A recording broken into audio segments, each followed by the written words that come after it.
invité ce soir, Alexis Corbière, bonsoir. Bienvenue sur notre plateau, député de la France Insoumise de Seine-Saint-Denis. C'était la rentrée des classes. Aujourd'hui, évaluation pour tous les élèves, de la 6e en passant par le CP jusqu'au lycée. C'est une bonne chose qu'il y ait des évaluations. Au moins, allez, peut-être pour connaître le niveau de ceux qui sont dans une même classe. Non mais des évaluations, il y en a. J'espère que tout le monde sait qu'il y a des évaluations. C'est pas M. Blanquer qui a inventé le principe de l'évaluation. Oui, il faut se méfier. Il y a beaucoup de communication. Il y a eu une évaluation générale qui est entrée en 6e. On fait tous, moi j'ai été enseignant, et on fait toujours en début d'année des petits travaux pour voir un peu le niveau des élèves, etc. Donc moi je ne m'oppose pas à ça. Mais là aussi, il y a une rentrée qui a été organisée par le recteur vendredi en Seine-Saint-Denis qui nous a réunis. Moi je lui ai proposé aussi qu'on puisse évaluer les résultats du recteur, par exemple, et de ce gouvernement. Par exemple, le taux de fuite vers le privé, par exemple, face auquel je trouve que les moyens de l'État sont un peu impuissants. Moi, dans ma circonscription, à Bagnolet, on dit qu'il pourrait y avoir un collège équivalent si les gens ne quittaient pas le service public. On peut comprendre que des gens n'aient plus confiance dans l'éducation nationale, mais qu'est-ce qu'on fait pour les gagner? Et je trouve que bien souvent, on ne fait pas grand-chose. Donc, vous voyez, si tout le monde veut s'évaluer, il n'y a pas que les profs qui, bien souvent, font ce qu'ils peuvent avec des moyens dégradés. C'est ça la réalité, mal payés. Je rappelle que nous avons des enseignants les moins bien rémunérés au niveau européen et même au niveau de l'OCDE. Et un département comme le mien, en Seine-Saint-Denis, cumule beaucoup de difficultés. Et malgré les éléments de communication, la rentrée reste très très difficile. Ceci, je souhaite bonne rentrée à tout le monde.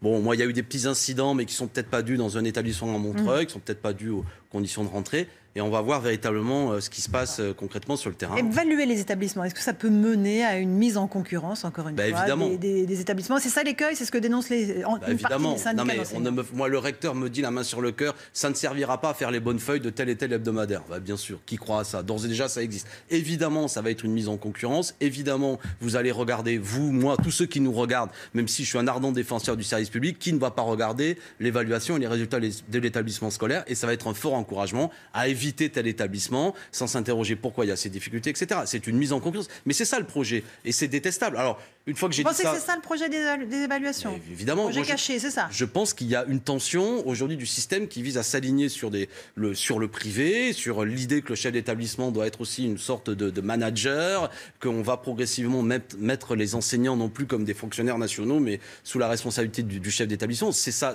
le projet. Alors, une fois que j'ai dit ça, ça ne veut pas dire évidemment que je ne suis pas pour qu'il y ait des politiques publiques de contrôle de ce que nous faisons, qui est plus d'inspecteurs. Moi, par exemple, j'ai été enseignant pendant 22 ans, j'ai été inspecté 2 fois. 2 fois. Je veux dire, il y a des enseignants qui sont jamais... Non, mais j'entends bien, c'est pas beaucoup. Mais pourquoi? Parce qu'il n'y a pas assez d'inspecteurs. Et quand vous avez l'inspection, vous tremblez parce que ce qui se joue, c'est non seulement le contrôle pédagogique de ce que vous faites, mais aussi une note qui va avoir une influence sur votre rémunération. Moi, je suis pas fermé à l'idée qu'il y ait des pédagogues, des inspecteurs qui viennent aider un jeune enseignant qui arrive, qui est en difficulté, pas seulement pour lui mettre la trouille, à savoir est-ce que les quelques virgules de points vont avoir des conséquences sur sa mutation. Vous voyez ce que je veux dire? Tout ça, il faut revoir le système.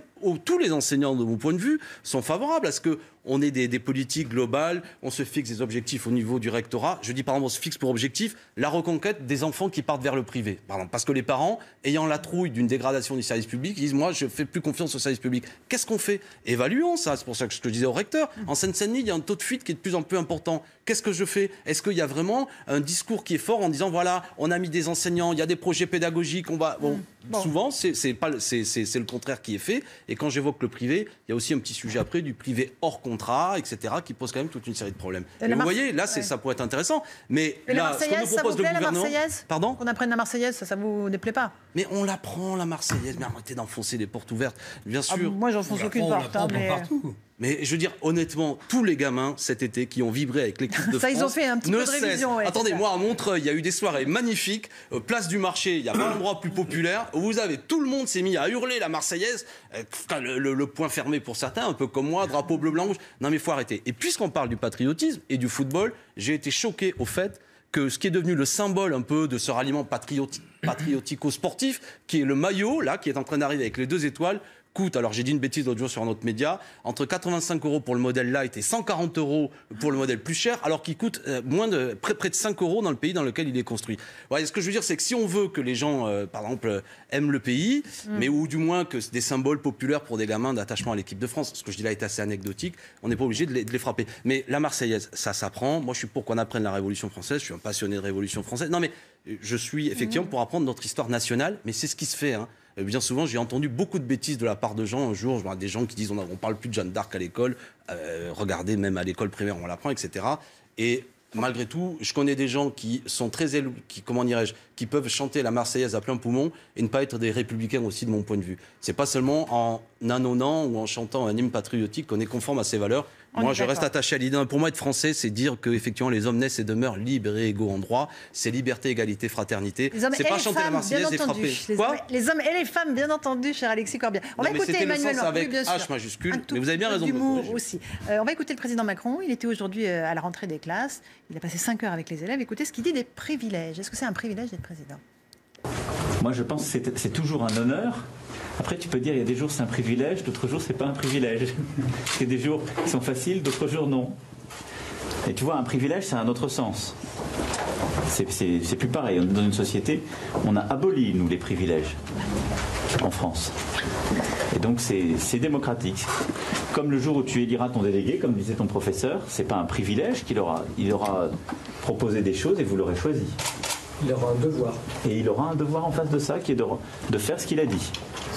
Voilà, c'est une rentrée difficile pour le président, Alexis Corbière.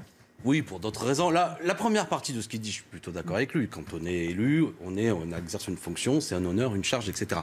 Après, à bon droit, je ne veux pas polémiquer avec Emmanuel Macron, mais est-ce qu'il peut décemment dire qu'en 2018, il n'y a plus de privilèges en France ? Là, j'ai eu la liberté du propos.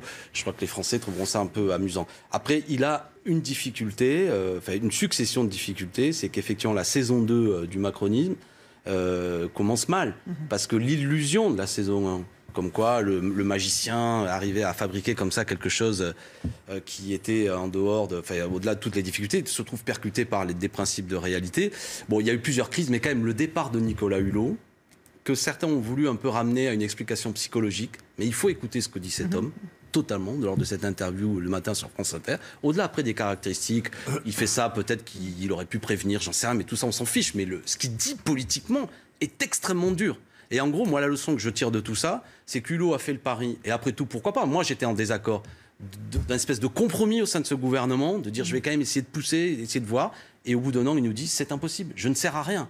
Donc ça veut dire que clairement, les choix économiques de ce gouvernement, les choix politiques, n'ont rien d'écologique et le libéralisme est incompatible avec l'écologie. Et comme je pense que l'intérêt général autour de la question environnementale, de la question de l'écologie est en train de se développer, que chacun en tire la conclusion politique. Qu'est-ce qu'on fait ? On continue ce système-là qui met en cause la planète, ou est-ce qu'on change radicalement une transition écologique, comme on a essayé de le dire avec Jean-Luc Mélenchon ? Une question de Clément Viktorovitch. Moi, Alexis Corbière, je voulais parler un peu d'immigration avec vous, parce qu'à Marseille, dans son grand discours, Jean-Luc Mélenchon a détaillé ce qui est une sorte de nouvelle orientation peut-être de la France insoumise. Il nous explique qu'il faut à la fois être conforme à la tradition d'accueil des immigrés en France, et notamment régulariser les sans-papiers, et en même temps, il nous explique qu'il faut commencer à fermer les frontières. Comment est-ce que vous comptez faire cohabiter ces deux exigences qui, de loin, ont quand même l'air assez contradictoires ? Vous êtes trop fin observateur pour que, premièrement, l'idée de fermer les frontières, ça n'existe pas. Vous êtes souvent, je vous vois et je vous apprécie, quand vous prenez les gens au mot, c'est un slogan, ça n'existe pas un pays où les frontières sont fermées. Enfin, je veux dire, ça n'a jamais existé à travers les temps et personne ne projette ça sérieusement. Évidemment, il y a un mouvement naturel d'immigration, c'est pas le sujet. Deuxièmement, je vous prends au mot aussi, que ce que nous disons à l'heure actuelle est exactement la même chose que ce que nous avons dit durant l'élection présidentielle. Alors, je vois bien qu'il y a un thème que certains veulent développer à l'heure actuelle, notamment un peu auprès du président de la République, qui consiste à dire en Europe, désormais, il n'y a plus que deux pôles. Le pôle Matteo Salvini, l'Italie avec Orban et les progressistes, et puis en gros, rien entre les deux. Et voilà, et on essaie d'embarquer Mélenchon avec... bon, nous, là-dedans, ce qu'on essaie de dire, c'est qu'il y a un vrai sujet, au-delà de l'histoire de l'immigration, qui est l'histoire classique de l'Europe. Il y a une problématique particulière à l'heure actuelle avec des migrations particulièrement importantes qui sont dues notamment au fait que des pays entiers ont explosé, parce que des traités de libre-échange ont fait exploser des économies, parce que notamment pour des questions écologiques, il y a des millions de gens qui prennent la route, parce qu'il y a des guerres, etc. Et que la question de l'immigration, il faut aussi l'apprendre comment on essaie d'éviter que des millions de gens soient jetés sur les routes. Donc, et cette problématique-là, qui me semble être une problématique cohérente, c'est plus seulement parce que, comme dans les années 70, on avait besoin de boulot, on faisait venir des gens, le patronat lui-même organisait le fait que des Italiens, des Portugais, des Algériens viennent travailler parmi nous. Aujourd'hui, c'est autre chose. Donc, il faut s'interroger par rapport à ça. Mais concrètement, du coup, une fois que vous avez dit ça, concrètement, comment est-ce que ça peut se traduire en actes ? Quelle politique publique concrète vous défendez ? Je vous accorde que c'est pas dans un claquement de doigts et malheur à celui qui veut faire croire que par un slogan simple, on va régler cette affaire. Je dis que nous avons un devoir d'abord, qui est un devoir international. Quand des gens sont sur des bateaux, il faut les accueillir. Ça n'existe pas. Tout le reste, c'est du baratin. Deuxièmement, évidemment, on restera un pays d'immigration, mais on peut discuter du fait que cette immigration, il y a des politiques, ou c'est pas moi, je suis pas favorable à ce que tout le monde débarque remarque comme ça, mais personne ne l'a jamais proposé. Mais à l'inverse, effectivement, il faut qu'il y ait des politiques internationales, d'échanges économiques, de reconstruction d'économie, de reconstruction d'agriculture, d'arrêt de guerre, qui permettent à ce que des millions de gens... Ça va prendre des dizaines d'années. Est-ce que vous êtes d'accord ou non, ou est-ce que vous condamnez la position de l'extrême gauche allemande, qui est pas loin des lignes Mélenchon, qui dit faut stopper. Ça pèse sur les jobs et ça pèse sur les salaires. Oui ou non, monsieur Corbière? Alors, tout ça, on va pas rentrer dans le... Je ne sais pas si l'immigration... je ne sais pas si l'extrême gauche allemande, ce que vous appelez l'extrême gauche allemande, mais vous évoquez notamment une responsable de Die Linke qui dit ça, pas tout Die Linke d'ailleurs.